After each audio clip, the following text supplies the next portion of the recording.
اللہ کریم نے محبوب پاک علیہ السلام سے کہا کہ اے محبوب آپ میری بارگاہ میں عرض کریں، آپ مجھ سے دعا کریں، کیا؟ رب زدنی علما۔ صرف آیت کا ترجمہ اگر آپ کی سمجھ میں آ جائے، مفہوم میں آئے، رب کہتا ہے محبوب مجھ سے کہیے رب زدنی علما، یا اللہ میرے علم میں اضافہ کر دے۔ یقین کی بات ہے، وَعَلَّمَكَ مَا لَمْ تَكُنْ تَعْلَمْ۔ رب کہتا ہے جو نہیں پتا تھا سارا حبیب کو سکھا دیا۔ انہیں اللہ نے غیب کے خزانوں کی کنجیاں دے دیں، لیکن پھر بھی کہا مجھ سے آپ عرض کریں یا اللہ میرے علم میں۔ یہ ایک معنی اس کا علماء نے یہ بھی لکھا ہے کہ یہاں تعلیم امت بھی ہے کہ امت ہر وقت دینی علوم کے لیے کوشش کرتی رہے، بن کے نہ بیٹھ جائیں کہ میں اب پڑھ گیا۔ ساری زندگی سیکھیں، اور سیکھیں تو بحث کرنے کے لیے نہیں، عمل کرنے کے لیے۔ بحث کرنے کے لیے نہیں۔ حضور صلی اللہ علیہ وسلم نے فرمایا جس نے دین کا علم اس لیے سیکھا کہ جاہلوں پہ روب جمائے گا، علماء سے بحث کرے گا، اسے تو اللہ جنت کی خوشبو بھی نہیں دے گا۔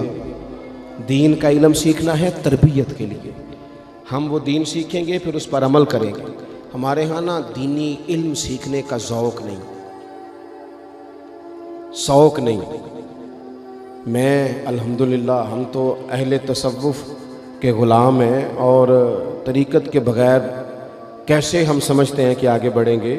قرآن و سنت کا نچوڑ ہی تو ہمارے صوفیاء نے ہمیں دیا ہے، لیکن جو چیزیں اصل ہیں ان پر بھی تو غور کرنے کی ضرورت ہے نا۔ یہاں ایک بزرگ بٹھا دیے جائیں بڑے نیک پارسا، تسبیح دے کے، بڑے اچھے ہیں، بڑے نیک ہیں، پڑھ ہیں ان پڑھ، اور ایک طرف مولانا کو بٹھا دیا جائے کہ آپ مشکات کا درس دیں، تو زیادہ قوم کدھر جاتی ہے؟ تسبیح والے بابا جی کی طرف، کیونکہ وہ جبے کبے میں بیٹھے ہیں۔ لیکن حضور نے ہمیں سوچ کیا دی ہے؟ نبی پاک مسجد میں آئے تو دو جگہ پہ لوگ بیٹھے تھے مسجد میں، ایک جگہ پہ بیٹھ کے اللہ کی یاد ہو رہی تھی، ایک جگہ پہ بیٹھ کے ایک بندہ درس دے رہا تھا۔ حضور دونوں کے بیچ کھڑے ہو گئے، فرمایا دونوں محفل خیر والی ہیں، لیکن پھر فرمایا چونکہ میں استاد بن کے آیا ہوں، لہٰذا حضور وہاں بیٹھ گئے جہاں دین پڑھایا جا رہا تھا۔ اور میرے بھائی جس طرح تسبیح میں سبحان اللہ پڑھنا ثواب ہے نا، اس طرح وضو کے مسئلے سیکھنا بھی ثواب ہے، غسل کے مسئلے سیکھنے کا بھی ثواب ہے۔ خدا را اس کو بھی سمجھو، اگر آپ طریقت کے وہ بھی ضروری ہیں ضرور پڑھو، وہ بھی چھوڑ دیے لوگوں نے، لیکن صبح جو درس دیا جاتا ہے مسجد میں اسے بھی سنو، اس میں بھی نفع ہے۔ دینی علوم کا مزاج، دینی مدرسوں میں بڑی ترجیحات کی ضرورت ہے، بڑی تبدیلیاں چاہیے۔ میں اکثر دوستوں سے کہتا ہوں کہ مدرسوں سے صرف چندے کا رشتہ نہ رکھیں، مدرسے میں جایا بھی کریں، وہاں آپ غور بھی کریں کہ کھانا کس طرح کا پکتا ہے، طلباء کے آرام کی کیا سہولیات ہیں، جہاں تبدیلی کی حاجت ہے وہاں ہمیں کرنی چاہیے۔ لیکن یہ کہ آج بھی سب سے کم خرچ میں سب سے زیادہ پڑھائی جہاں ہوتی ہے وہ مدارس میں ہوتی ہے، کم سے کم خرچ میں۔ یہاں اپنے دینی مدارس کو مضبوط کریں برائے مہربانی، اور مدارس کے جو طلباء ہیں بالخصوص ان پر ہمارے ہاں عجیب حال ہوتا ہے۔ حدیث پاک سنائی جاتی ہے کہ طالب علموں کے پیروں کے نیچے فرشتے پر بچھاتے ہیں، فرشتوں نے طالب علم کے پیروں کے نیچے پر بچھائے ہوتے ہیں، اور کمیٹی والوں نے اسی طالب علم کے اوپر کھال رکھی ہوتی ہے قربانی کی۔ بھئی آپ تو حدیث سنا رہے تھے کہ اس کے پیروں کے نیچے فرشتوں نے پر بچھائے ہیں، تو آپ نے کیا بچھایا؟ قربانی کی کھال۔ یہ جو صدر صاحب بنے ہوئے ہیں وہ کیوں نہیں اٹھا کے لا سکتے؟ سیکٹری صاحب کیوں نہیں اٹھا کے لا سکتے؟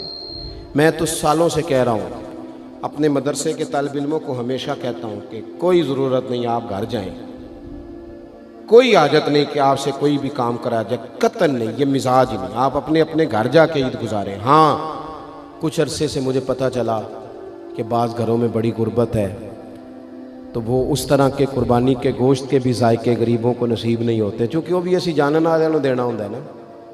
ادھروں مینوں اونٹ دا ہے، میں انہوں نے گاں دا کلیا، پھر کسی نے فون کرتا ہے تساں چونکہ کٹھا کیتا ہے وہ بھی کلیا جی، وہ بس کر دے۔ اور پھر ایک اور بات بھی، مہنگائی بڑی زیادہ ہے ملک میں، ہمیں ایک دوسرے کا خیال کرنا چاہیے، لیکن کون رونا رو رہا ہے مہنگائی کا؟ وہ بندہ رو رہا ہے جو ہر تیسرے دن چھوٹا گوشت کھاتا ہے۔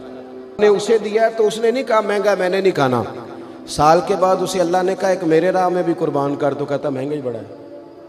بھئی تو سارا سال کھاتا رہا تب تو نہیں، تو نے کہا مہنگا تھا، اب دینے کی باری آئی ہے۔ تو یہ حکومتیں جتنی ہیں نا کام کر رہی ہیں، جو پہلے گزری ہے، یہ آئی ہے، جتنی سیاسی جماعتیں اللہ ماشاءاللہ جو حکومت کر چکی ہیں یا کر رہی ہیں، مجھے تو ان سے کوئی امید نہیں یہ قوم کا کوئی سوچیں گے۔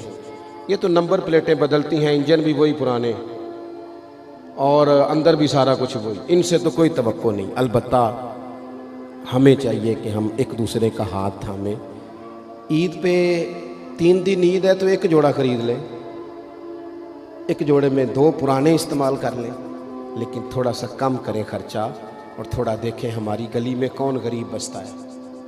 اگر ہم ووٹوں والے دن لسٹیں بنا سکتے ہیں نا کہ کدا ووٹ کتھے ہوئے تو وہ بندہ ایسے لے کتھے ہوئے، وہ اگر چھوڑ کے علاقہ چلا گیا تو وہاں سے جا کے لوگ کھینچ کے لے آتے ہیں کہ نہیں؟